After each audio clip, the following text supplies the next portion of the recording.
இப்போ இதை போட்டிங்கல்ல, இதே இன்ஜெக்ஷன் வச்சு தான் மறுபடியும் போடுறீங்க. நான் 2 வரையும் பார்த்து தான் கேட்குறேன். 2 நாள் பார்த்துட்டேன்.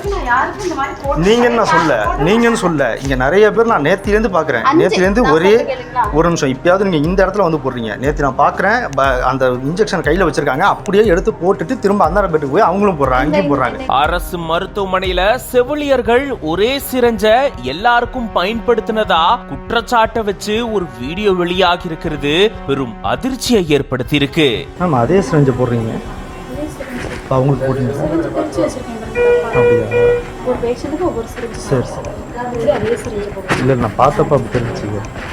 நோயாளியுடைய மகன் அடுக்கடுக்கான கேள்விகளை முன்வச்சு வாக்குவாதத்தில் ஈடுபடக்கூடிய வீடியோவும் வைரல் ஆயிட்டு வருது. இன்ஜெக்ஷன் வந்து 5 ml ஒரு பேஷண்ட்டுக்கு ஒரு ml கிடைக்கும், சரிங்களா? இந்த இன்ஜெக்ஷன் வந்து 5 ml சிரஞ்சில போடுறது, அது 3 பேர் கிடைக்கும். சரி, இப்போ இதை வச்சு தான் 2 பேருக்கும் போட்டீங்க. இப்போதான் உங்கள்கிட்ட டிஸ்கார்ட் பண்ணதை குப்பையில காமிக்கிறேன். இப்போதான் நான் எடுத்து வந்து போட்டேன்.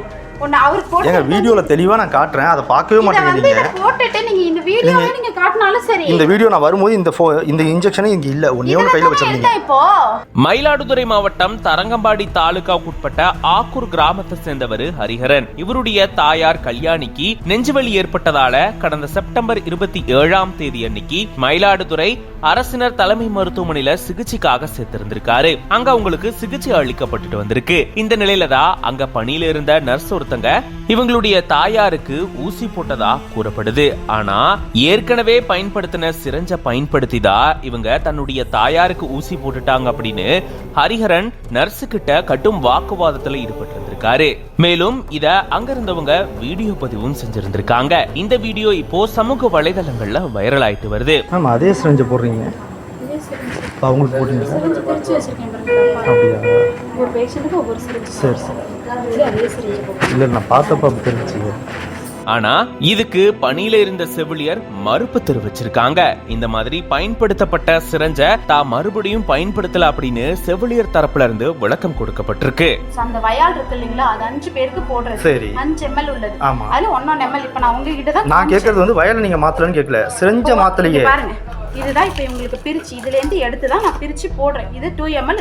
இதுல எடுத்து வந்து நான் இங்க முன்னாடியே பிரிச்சு வச்சுட்டு லோட் பண்ணி வச்சுட்டு போறேன். ட்ரக்க திரும்ப எடுத்து வந்து போடுறேன். இந்த நிலையில தான் மருத்துவமனையில நடந்த தேசிய தன்னார்வ ரத்த தான கருத்தரங்குல மாவட்ட ஆட்சியர் மகாபாரதி அவர்கள் கிட்ட நேரடியா இது தொடர்பா கோரிக்கை மனுவையும் ஹரிஹரன் வழங்கியிருந்திருக்காரு. இந்த நிலையில சுகாதார பணிகள் இணை இயக்குனர் பானுமதி அவர்கள் கிட்ட இது தொடர்பா விசாரணை நடத்த சொல்லி மாவட்ட ஆட்சியர் உத்தரவிட்டிருந்திருக்காரு. இந்த சம்பவத்தால மருத்துவமனை வளாகத்துல பெரும் பரபரப்பு சூழல் ஏற்பட்டிருந்திருக்கு. அவருக்கு வந்து இதுக்கு போட்டுட்டு சரி, அது ஏன் இந்த வீடியோல இல்ல? இப்ப நான் காமிக்கிற வீடியோ ஏன் இல்ல? இங்க இருந்து நீங்க எடுக்கவே இல்லையா? நான் காமிக்கும் போது நான் இங்க தான் சிரஞ்சு எடுத்து வச்சிருந்தேன்னு உங்கள்ட்ட சொல்றேனே, புரியுது? அங்க இருந்து கூட எடுக்கலீங்களா வீடியோல? இப்போ நீங்க இதுல காட்டுங்க, இதுல காட்டுங்க. எங்க இருந்து இதுல நீங்க எடுத்ததே இதுல காட்டுங்க. இதுல இருந்து எடுத்து தான் நான் லோட் பண்றேன். இதுல காட்டுங்கன்ற வீடியோல இல்ல. நான் திருப்பி நிக்கிறேன், நீங்க காட்டுங்கன்னா நான் எப்படி காட்டுறேன்? அப்படியே வரீங்க, அப்படியே கையை அப்படி கொண்டு போறீங்க, அது எப்படி இருக்க இல்லாம இருக்கும்? இது தொடர்பா நடத்தப்பட்ட முதற்கட்ட விசாரணையில சம்பந்தப்பட்ட செவிலியர் பயன்படுத்தப்பட்ட ஊசிய மறுபடியும் பயன்படுத்தினது தெரிய வந்ததா கூறப்படுது. இதை தொடர்ந்து அந்த செவிலியர் மேல நடவடிக்கை எடுக்கப்பட்டிருக்கு. அவங்க தற்காலிக பணியிடை நீக்கம் செய்யப்பட்டிருக்காங்க. மேலும் அவங்க மேல துறை ரீதியான நடவடிக்கை எடுக்க சொல்லி சுகாதாரத்துறை இணை இயக்குனர் உத்தரவிட்டிருந்திருக்காரு. மேலும் இந்த மாதிரியான செயல்ல செவிலியர்கள் ஈடுபடக்கூடாது, அப்படி ஈடுபட்டா தக்க நடவடிக்கை எடுக்கப்படும் அப்படின்னு மாவட்ட ஆட்சியர் மகாபாரதி அவர்கள் மருத்துவமனை செவிலியர்களுக்கு அறிவுறுத்தியிருக்காரு. சார், ஒரு நிமிஷம். இப்ப நீங்க ஒரு ஊசி போட்டீங்கல்ல, அந்த செஞ்ச குப்பையில தானே போட்டுருக்கணும். ஏன் அதை எடுத்துட்டு அங்க போனீங்க? சரி, மொத்தமா எடுத்து வந்து போட்டுடலாமே, நாங்க போட்டுட்டு போனோம். புரியலங்க, நீங்க வீடியோல அது இல்லவே இல்லையங்க. நீங்க எடுத்தோன்னே இங்க ஊசியை போட்டு போக வேண்டியதானுங்க. எதுக்கு போட்ட ஊசியை திரும்ப எடுத்துட்டு போறீங்க? அங்க போட்டுட்டு மொத்தமா சிரஞ்செல்லாம் எடுத்து வந்து நீடில இருக்கிறதெல்லாம் இங்க இருக்கு, வயாலாம் இதெல்லாம் டிஸ்கார்ட் பண்ணணும். அது நீங்க அங்க ஏன் எடுத்துட்டு போனீங்கன்னு தான் கேக்குறேன். இங்க ஊசி போட்டீங்க, தோதா இருக்கு டஸ்ட்பின், இங்க ஊசி போடுறீங்க. எடுத்துட்டு போனேன். இதுல வந்து நான் அந்த சிரஞ்சை யூஸ் பண்றது முடிஞ்சு போன ஊசியை குப்பையில போட்டு எடுத்து போக வேண்டியதானுங்க. நான் சரி வந்துட்டோமே, சரி மொத்தமா எடுத்து போட்டு நீங்க வேற சிரஞ்சே வச்சில்ல. நான் தெளிவா பார்த்துட்டு தான் கேக்குறேன். நான் 2 நாளா பார்த்ததுனால தான் கேக்குறேன். இன்னைக்கு காலையிலயும் நான் பார்த்துட்டு தான் கேக்குறேன். இது ஐசியூ வார்டுல நீங்க சிரஞ்சே மாத்தாம தான் எனக்கு ஊசி போட்டுட்டு இருக்கேன். நான் நேத்தில இருந்து பார்த்துட்டேன். இப்ப கன்ஃபார்ம் பண்ணி தான் நான் வீடியோ எடுக்கிறேன். இப்போ நீங்க போட்டதுக்கு வீடியோ என்கிட்ட ப்ரூஃப் இருக்கு, நான் பார்த்துக்கிறேன். பாருங்க, இந்த பிரச்சனை ஆகி 1/2 மணி நேரம் ஆகுது.